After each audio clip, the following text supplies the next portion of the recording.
Ahaha mahanto yuyam sadaya vayam api viraha vyakula vridya katayata manavati rityaman smitavananasya hari paravim na. Ahaha, you are all great souls, it means the flowers, who show compassion unto others. We are suffering with very agitated hearts due to separation from our beloved Krishna. Please tell us where that Hari has gone. He whose face is always smiling due to removing the conceit of us proud girls. Because there's nothing more delectable or attractive to the conquering spirit.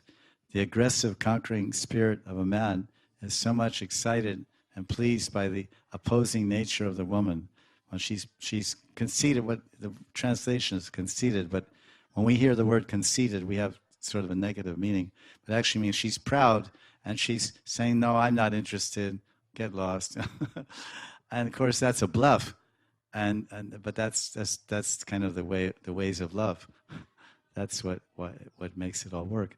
So the gopis are like that, but they really, as Jiva Goswami says, when the gopis are exhibiting man or jealous anger or showing a contrary, disinterested mood towards Krishna, like not today, it's not happening.